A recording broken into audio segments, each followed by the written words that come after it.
आदरणीय तानाजीराव मुटकुळे साहेब, व्यासपीठावर उपस्थित असलेले आमचे मित्र सुधीरप्पा सराफ, सर्व ठेवलेला आहे. खरं म्हणजे आज आपल्याला ते खासदार झालेले दिसत असतील, परंतु गेल्या 30 वर्षापासून 35 वर्षापासून त्यांचा माझा परिचय आणि इथपर्यंत पोहोचण्याचा प्रवास हा काही सोपा नव्हता. मला वडकुते सर माहित आहे की आपण किमान 50 वेळा तरी आमदार निवास मध्ये बाहेर झोपलेले.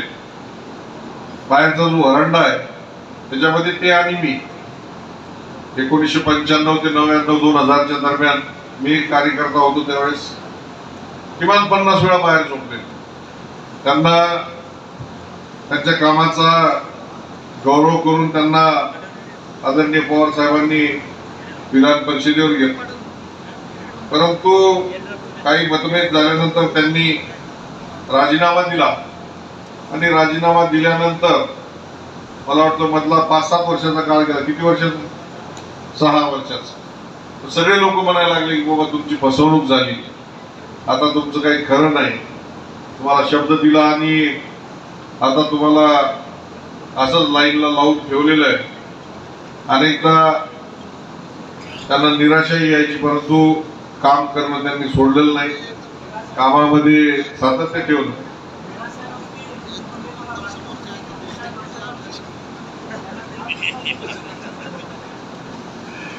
प्रत्येक निवडणूक असेल, सामाजिक कार्यकर्त्याची कामं असतील, त्यात प्रत्येक वेळेस हिरारीनं ते स्वतः सहभागी व्हायचे.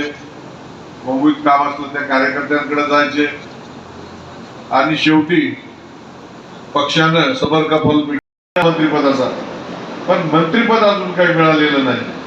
आम्ही सगळेजण तुमच्या मंत्रिपदाची खरं म्हणजे वाट पाहत आहोत, कारण आपणही सिनियर आमदार, मला वाटतं 3री टर्म आपली आहे आणि त्यामुळं जिल्ह्याला जरा मंत्रिपदाची गरज आहे. वडकुते साहेब, तुम्ही थोडंसं दम धरा. गेल्याच काही तुम्हाला वरती केंद्रामध्ये मंत्री काही करणार नाही. आपण सगळे तानाजीरावच्या पाठीमागे उभं राहू आणि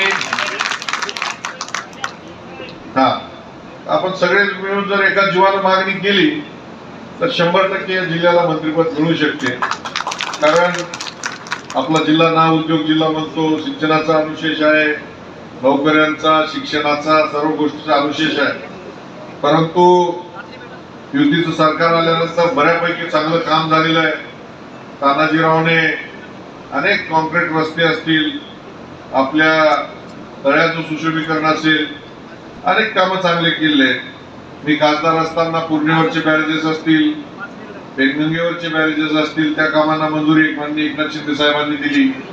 मेडिकल कॉलेज असेल किंवा हिंगोली मुंबई रेल्वे चालू करायची असेल, ही सर्व कामं करण्याची संधी मला मिळाली.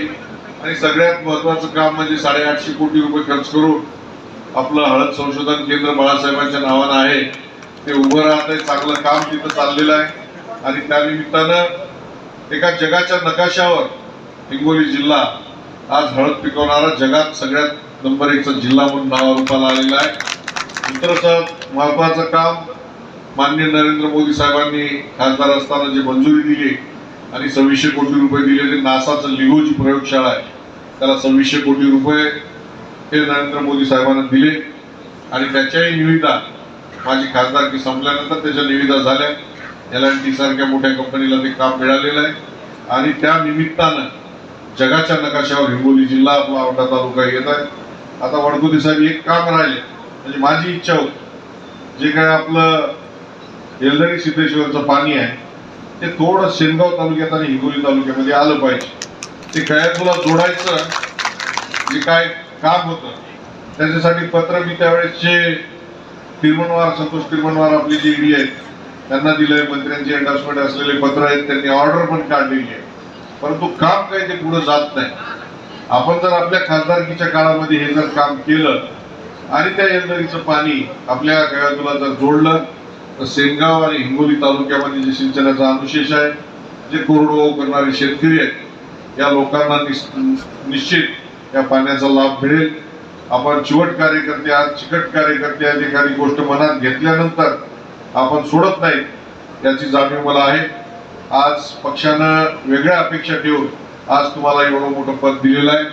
समाजाचं तुम्हाला काम तर करायचंच आहे, ते आपण सातत्यानं करताच, परंतु त्याचबरोबर या आपल्या मागासलेल्या जिल्ह्याचं सिंचनाचा जे विषय आहे ते बघा, पत्र दिलं केळी पाझर तलावावर. केळी पाझर तलावच नाही, काय पूर्ण जोडायचे. तर यासाठीचं जे काम आहे हे काम आपण पुढाकार घ्यावं. या कामासाठी आपल्या खांद्याला खांदा लावून एक सैनिक म्हणून मी आपल्या बरोबर आहे.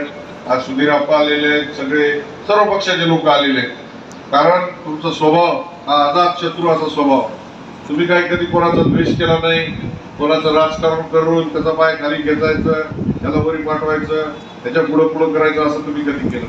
तुम्ही प्रामाणिकपणे समाजाचं काम करत गेलात, सरळ तुमच्या रस्त्याने चालत गेलात. तुम्ही खासदार झालात, अनेकांना आनंद झाला, अनेकांच्या पोटातही दुखलं असं, परंतु तुम्ही काय त्याच्याकडे लक्ष देऊ नका. कारण एक सामान्य घरातला कार्यकर्ता ज्याच्या घरामध्ये कुठलीही राजकीय पार्श्वभूमी नाही, आमदार नाही, खासदार नाही, तो या पदापर्यंत पोहोचतो ही काही साधी गोष्ट नाही. राजे, माणसं जेव्हा घडतात कशी घडतात त्याची जाणीव मला आहे. माझ्या घरामध्ये कोणी नव्हतं, त्या सगळ्या जनता जनार्दनाने मतदान केलं, मलाही देशाच्या सर्वोच्च सभागृहामध्ये पाठवलं. आज बाबासाहेबांनी जो कायदा लिहिलेला आहे त्या कायद्याचं पालन आपल्याला करून त्यांची जी काही इच्छा होती की समाजातला जो वंचित घटक आहे, पददलित घटक आहे, त्यासाठी आपल्याला काम करायचंय. आपणही त्याच घटकातून आलेलो आहात.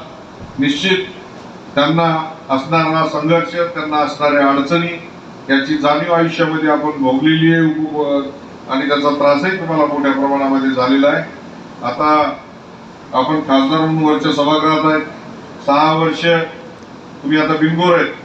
तुम्हाला कोणाचे हात जोडायचे नाहीत, पाया पडायचे नाहीत, मतदान मागायचं नाही. त्याच्यामुळं कोणाच्या लग्नाला गेले नाहीत, बारशाला गेले नाहीत, तेरवीला गेले नाहीत, सावडायला गेले नाहीत, म्हणून कोणी तुमच्यावरती रुसणार नाही. परंतु हे जर पाण्याचं काम तुम्ही केलं तर निश्चित या हिंगोली जिल्ह्यातली जनता तुम्हाला डोक्यावरून घेतल्याशिवाय राहणार नाही, हा विश्वास मला निश्चित आहे. तेव्हा या सगळ्या जनतेच्या वतीने तेवढंच एक काम वडकुते साहेब आपल्याला सांगतो. कल्याणराव हा सत्कार छोटे काही जरी असला, सभागृहाशी 500 माणसाचं जरी असलं तरी त्याच्या पाठीमागची भावना आहे अतिशय महत्वाची. सर्व पत्रकार बांधवांनी हा कार्यक्रम ठेवला तर म्हणजे राजकीय लोकांना पुढाकार घेता आला असता, पण राजकीय लोकांमध्ये आम्ही आपसामध्ये प्रेम कमी करतो आणि द्वेष जास्त करतो एकमेकांना. त्याच्यामुळे पत्रकारांनी हा कार्यक्रम ठेवला, त्याच्याबद्दल सर्व पत्रकारांचं मनापासून मी अभिनंदन करतो. सातत्यानं जिल्ह्यामध्ये जे जे काही चांगलं घडतं, मुलं असतील, राजकारणी असतील, विविध स्पर्धांमध्ये भाग घेणारे लोक असतील, त्यांच्यासाठी आपण सातत्यानं असे कार्यक्रम ठेवता. अशाच पद्धतीचे कार्यक्रम आपण ठेवत जा. आपले हे कार्यक्रम सामान्य माणसासाठी लढणाऱ्या कार्यकर्त्यांना हे बळ देणारे कार्यक्रम असतात. सत्काराला 1000 लोक आहेत का लाख लोक आहेत हे महत्वाचं नाही, परंतु तुम्ही दिलेली शाबासकी, तू पुढं चल हे म्हणणारी शाबासकी आहे. ही शाबासकी आज आमच्या वडकुते साहेबाला हिंगोलीकरांनी दिलेली आहे. वडकुते साहेब, निश्चित तुम्ही या हिंगोलीचा नावलौकिक झेंडा मोठा केल्याशिवाय राहणार नाही एवढा विश्वास व्यक्त करतो. आई तुळजाभवानी तुम्हाला उदंड निरोगी आयुष्य देऊ आणि तुमच्या हातून चांगलं काम घडो एवढ्या शुभेच्छा देतो आणि थांबतो. जय हिंद, जय महाराष्ट्र.